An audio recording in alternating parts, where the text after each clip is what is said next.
Ghana de shema munyina ahawie edeba power 97.9 any TVXYZ so pramato sama wodo ayabo no se premtubem Kasiebo osana abosim de so enso emfiem pemienu ne aduonu nan emu eda wukuada na yede ebremu radio SM online na efa Kasiebo yi ebim Adam for Power Radio ewo Paris J Live Radio OPD Radio ni nyina wo UK Apostle State FM Roco TV so America memo Virginia womo so FB Multi TV de boss so Radio XYZ Loud Silence TV Kevin Taylor na pamfo efa Kasiebo ebim Global FM ho Sharp FM takrade enso FM won kan kwanta Boem FM ewo jazz kan Honorable Kofi Adams papa bi abate ompesia so Jinya me sampa na na ma forgot so West End Radio Lembele KFM Kwaza Inkigi FM ewo Bole VC Radio TV Dunkonofin Atom Local FM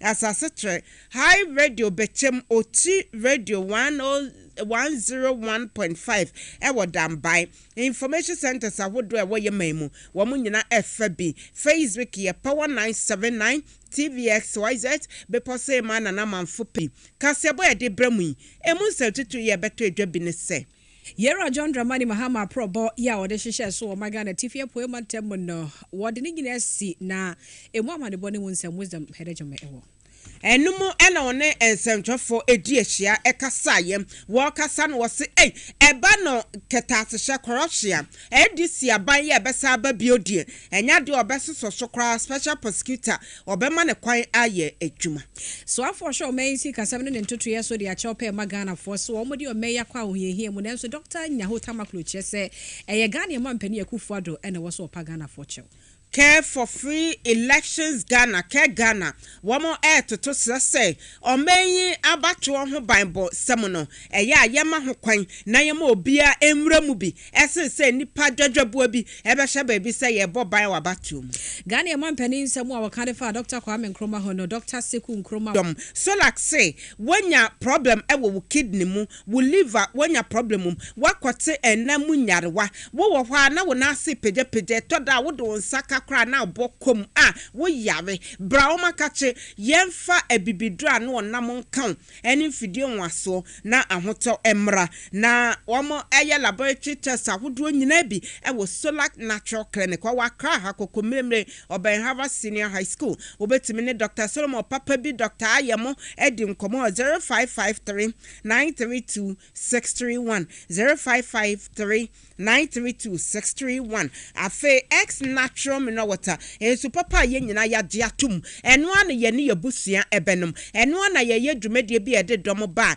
ye de besum ahohom ba bi etonsuo bia Malcolm shop bia mu nso ebi ewo ho ne dodo ma ya afa 0596273546 0596273546 ana 0596273547 ex natural mineral water simply natural ewe Kasiebo mokote beka fire jejane de somo eyeme be po so hima nana ya fori wa amanfo kwomai agudie papa bi ladies dumbo sanafi amapoma Checheku adishima mayenche ensem no ase Yera John Dramani Mahama ohim Frank Adiama NDC amanyokodi aprobo hye so o magana tifie poe mantam ni mu nenan eno okodi wo mantam ni mu a orewura mpeso amakomako edunum so ni adehye ye wo ho edi nkita ho kye ni so ade hunu ya wo ede ma oman ne nenra nwumre eno odi nyina eba wieye ye no mu eno odi ase de piesie magana fortitude ni wo mu epu baaye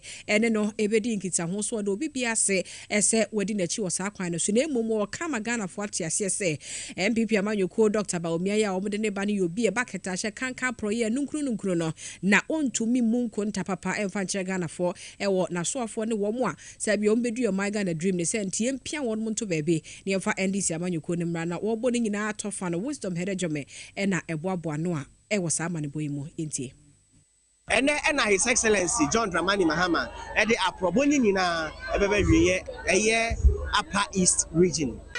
Over these last 8 years, a lot of corruption has happened. Over this last 8 years, a lot of stealing has happened. Over this last 8 years, a lot of misappropriation has happened. Now, what this government wants to do is to bring their vice president as the next president so that he can cover up for them, so that they cannot be investigated. Bawumia cannot investigate Akufo-Addo's government. Bawumia cannot investigate a government of which he was part of. And so they are desperate to have him so that they'll escape the day of accountability. That is not going to happen. Well, when you name His Excellency Eddie Kokoboke say ama NDC and Ghana nyina say obia abeko police station say easy for the pink sheet no ebeto wa wontwa say ne dama bi e ba so hwehwe bibi e de aye emfanto ho anase evidence a watumi enya. We've been here for 4 days and you have not disappointed. Bolga Central, you have not disappointed.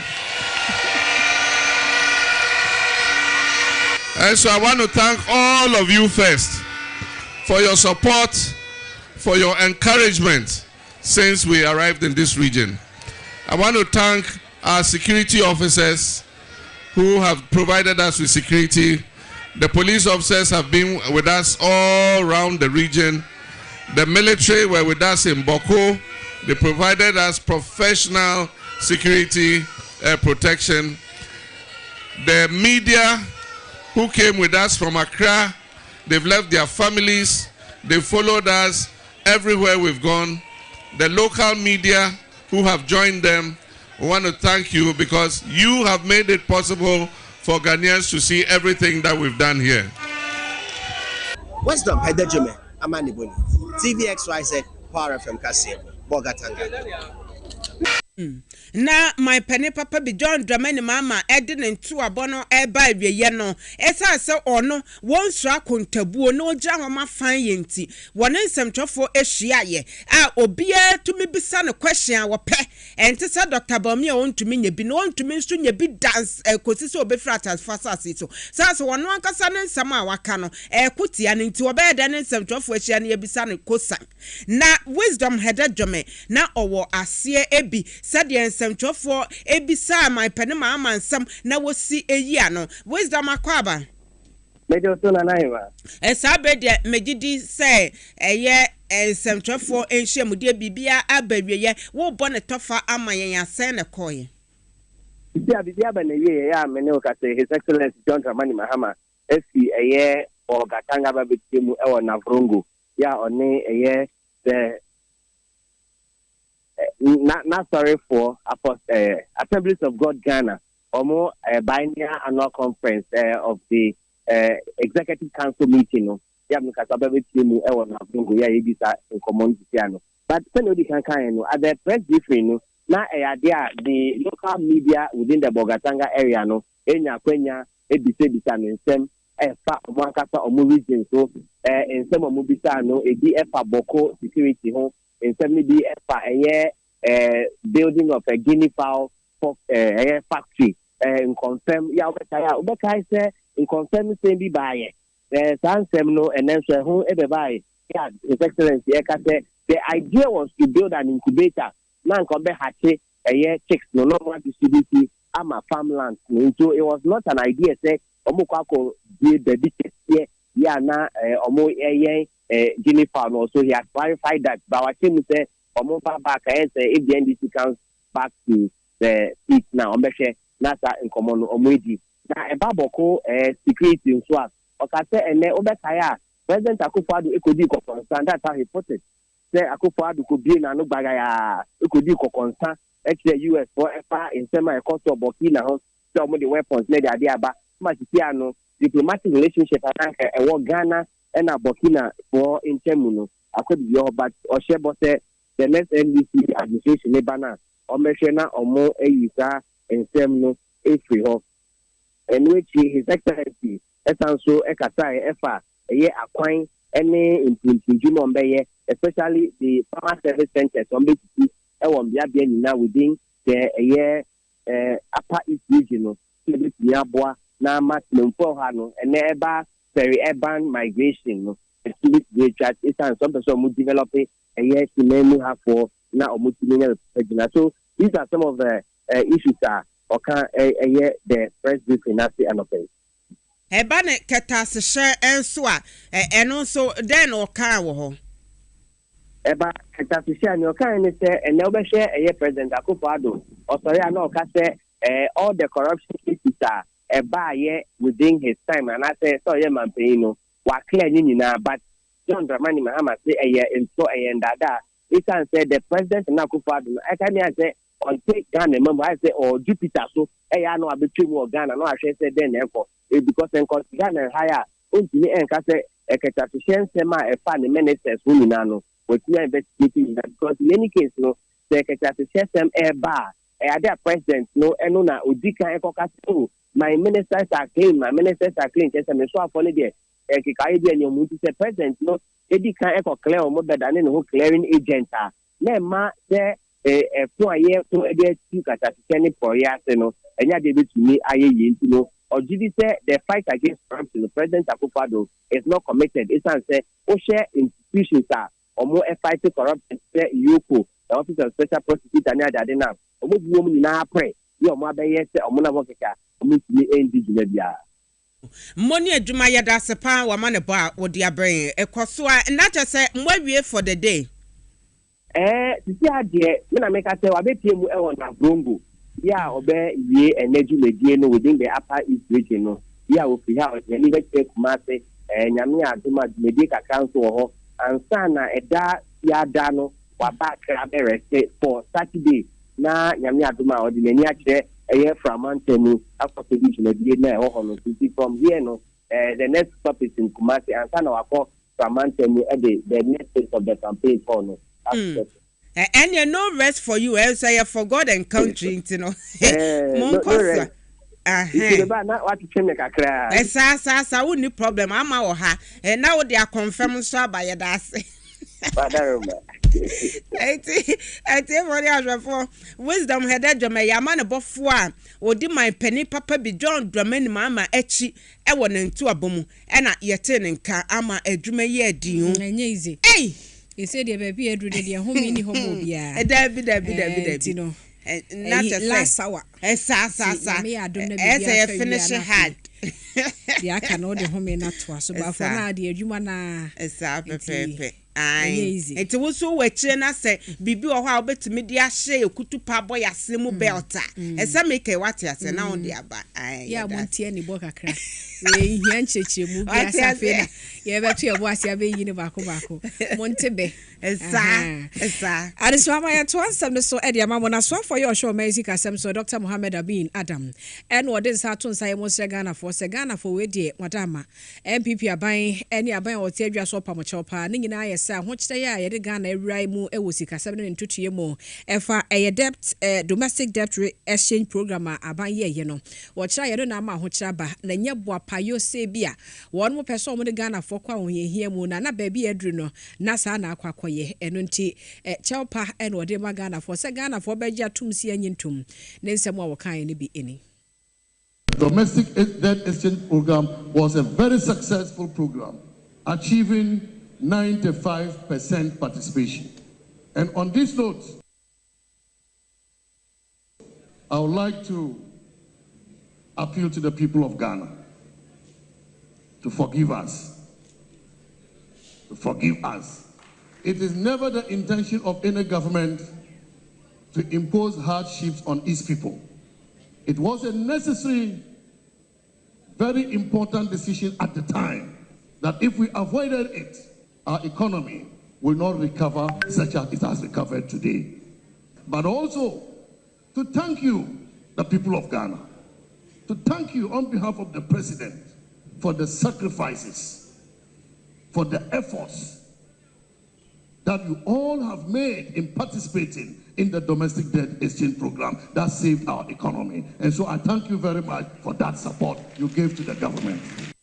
Anyway, na okasa o town hall meeting ye nra wo ye nkramante mu na ye no mu na panimpa ba ko e ba MPP amanyoku esi ne stress wo ye founding member e de ma wo Dr. Nyaho Tamaklu e chese we nye MPP members se na wo so mo de sa che opa we ba na mum Ghana ye man pani no a wo di o man Ghana so a wadi o man ni hwemo e wa kwani ase nyina so no na wo so de a che opa ye mu eden e de ma Ghana for se ne o de Ghana akwa wo hia ne ahoche mu na ba bia ne mekeka kro ne so wo mo ahwe na de se no wo mo anya mfa mo na dodo ne bufu a ene na de besie na hwa enye papa na one nsentwefo ne kasa wo sansemi ho There are people who don't even have a meal a day. They live on water, and even water is a problem. So their call for an apology means a lot in politics. But the apology to me should have come from the government itself, not the members of the party. The members of the party didn't create a situation in which we find ourselves now. The president, as Nkrumah used to do years ago when I was a child, he should come out with a dawn broadcast, as Nkrumah did, for all Ghanaians to listen to his apology. They gave us promises which has not been fulfilled, assurances which never came, democracy itself, which is the foundation of our party, has been grossly destroyed. Ebusia Dr. Nyaho Tamaklo ne ete so de sansemi etu jo se Ghana man pani ne twa so pa ya chawe sanse eto da bi ade ache a aduane wan me okura obi nya no ne nabusua won madi on be ne namwa ye de on betumi bia na nso mu eden enti man pani fa cha opamra ne enim se papa nom ne maame no bi nso sa debt eye exchange program ya pani fo ye ama won musika akokem ama ukua da bia won kobode mo e wa hwe ye hwe o mai sika sam ne ntoto ye so se won kohwe se asom pani fo be bibi e de afa won musika ho na ene Kofi Abranti akopie mo e wo mo dada nhye mu ye ya wo mo ye no hwia da bia wahwe ho ye misa se sei ena ebenufo de adesre e ma wo mo so mo pachew achew pa no wo mo ji atuma na wo mo nyi ntum na sai ankasa na adwuma na te Kofi wo te yenka ene eko sei Toma samre de ade ayetimi ni ani abeti mo e wo finance ministry bia wo hwe e sika crown sem ni ade na ebeti mo ade a bond holders for now tambe yedo ampa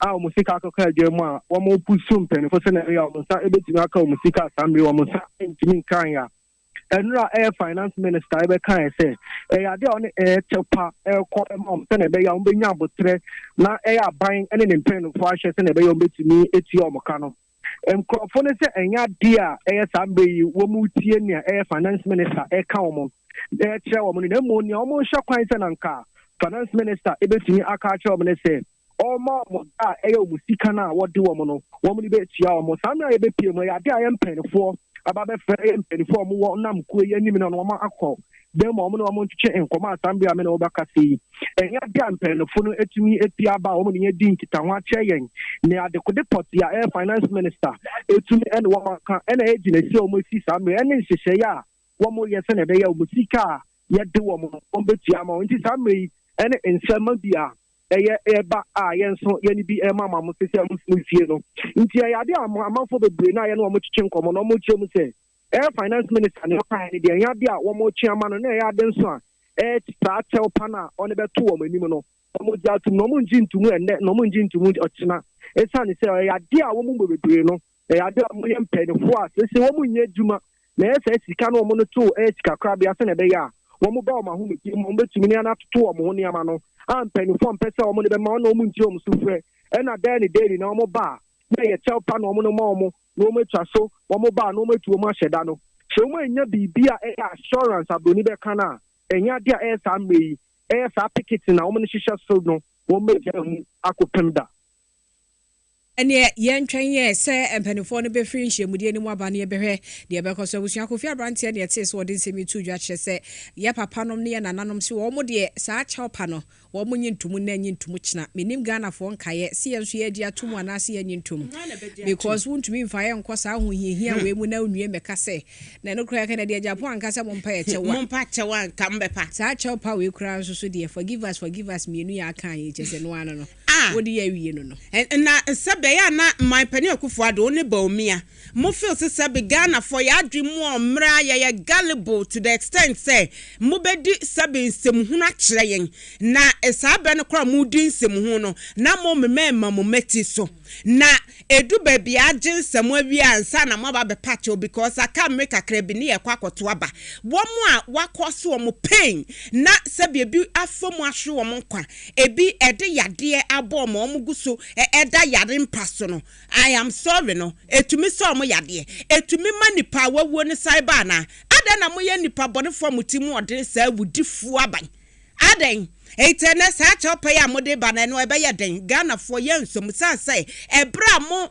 mode yenkɔ IMF na ye tumfo munko ahantan ne dwe nipa bonesem ntimo anko eno na ekoba ase wiase ana Ghana ye economy no eda ICU eitene se yekono ema ekoye se ne gese ye sa domestic debt exchange program no eti papa eyamo abasa eso ene namde yedum pepe so yedu nipa bonesem eti mam emeka se wo pe obi achew na ma opa chew no wode omusika na ema ana so patch owie no wo sa kire sese ekuku ado abana sa ya de o sikasem ho ama ye ka say o ma contribute about $20 billion to your GDP and they say no say no sikasem na ko ya na onkono Simon bi hwe Ghana for ye ni abreu ebra ye wo mtimuntumi ene ye ma medi sa agro no ye sika no ne ye hia no panamiti Professor Bokpen na o ka say o de toto the biblical Zacchaeus ho say wo jeje etuo na wo hu say wafa kwan bone so ajeto no wo say ohun Jesus no wo sign the coin obi ade man enti mode ya ade be sika na ye enkwakwarafo mrewafo sika monam nipa bone ne aposo aje from say mode mo monam apacha wa na say wo pacha sa akọ na waja na ho munyai sa agro na mo ne yedi no na Ghana for ye tu ye ho fo say kan ne man panikufo obefra ban mu ohun say omu elusu awie efu ebo osemate so omu adroba fo ya cheche omatum o say mayimu apie eno ensese obi adwen ya make up your mind say ye tu etiam apia wo so na komram no wakosa ade ho anya fie eti no ebe ne edura December 7 ye tu ho na mo no we ya communal labor ye piam akomram ama bibi wo ho ayo na wasigusu etie Power TV XYZ ewi apem to brem Kasiebo ye live e wo Facebook Power 979 TV XYZ baby ye di ye dan ho aton kraba sisi a ye ba ye beto so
Amade shema makwaba edba Power TV XYZ tevi apem to bem Kasiebo so ye to so a Pania wono ne franka tufo abede kire edema NDC amayokuo wonya sre kweniti abobill Professor Nana Jeno Poku Ajeman enei wache se Ghana fo nyinei montu aba emfama NDC ya man pani papa bi John Domini mama edi animu sa se wono na oba wo man no abakosem won sesa no enji bi mfrimu fa bi enhyehyem one wo mo tie adwaso de ye nimu de wo mo ye se wo mo wo fa no mo wo mo papa no mo nana no mo a wo mo amobra ya wamo ebo brejinjan ewo ye memu wamo pese wamo sese oman ne history anase ya bakosem na wamo du wamo edin ehyem eno so de wo ye ne se enye yie enya de Ghana fo ebete ase de ama ne senti na Professor Jane na Opoku Ajeman ne ntu aba a wobo won emfifi mantem wone omanfo ehia ye no na wode etu edwa eche se ye ntu aba papa ema man pene papa o woni suade hunu papa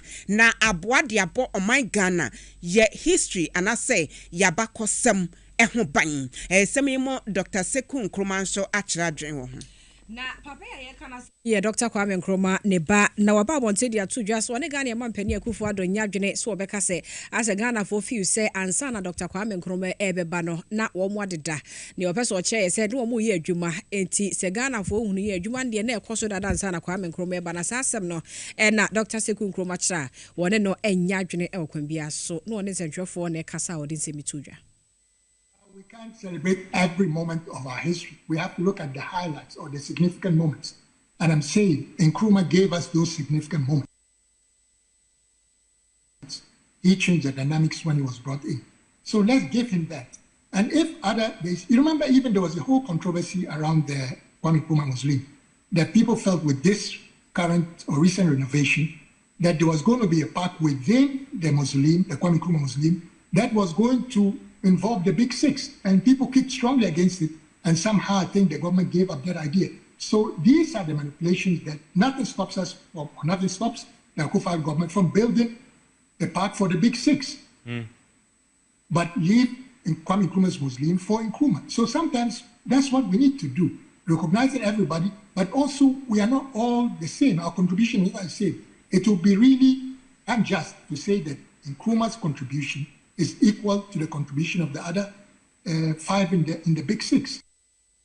Ebusia Dr. Seku Nkrumah ne kasa no wie wa mananso wo se se bra na ne papa ewo adedie so ansakra ansa ne ebetu no ne de ka ho nyina no ya akwala ade na enso so no obetumi aka sisudua people se ne papa obo adwuma papa na niema obeye ye no eso bi mada ye dutwem ye ne ho kwa so obi ampo be try ana so obeye na adwene se wo de betoto afoforo binum ede ho. Surprisingly, I didn't know Nkrumah at all. I was 2 years old when he was overthrown in 1966.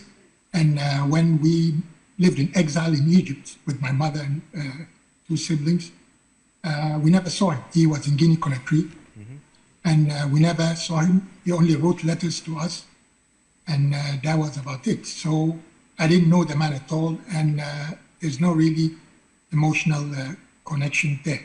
But of course, being the son of such a great person who's larger than life, obviously will put some, not pressure, it doesn't put pressure on me, but kind of makes you reflect on his life of a great man, especially that he comes from very humble background. So it's kind of interesting to see such a village boy, if I may put it that way, to grow up to be an international figure who represented not only Ghana, not only Africa, but the whole black race.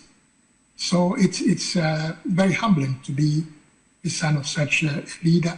But at the same time, I'm aware of his position. I'm aware of his struggles, political struggles, the sacrifices he made, the sacrifices we made as his kids, his wife and all that. And also put in the big context, I appreciate the good part of Nkrumah and also the bad part of Nkrumah. So I try to be as Ebusia Dr. Seku Nkrumah Kwame Nkrumah ba ninka ene ati na omade share ye de nsam no esi care for free elections say ban bonsam efa bato ho yemfa ekueku e ba na bato a wo nyina edimu akotin bi enhye mu bi na obia enya ne ho ntiase wo ye Kasiebo edidi suo mu ye de bebramo Abdul Kadil ehwe ye wo Facebook na Isaac Kumisi wo hwe Libya nsanso na Namia to Abudu ehwe fi Saudi Arabia ene de abotefo ne bae ene Salasasrekumu mo amoka onya Emosempo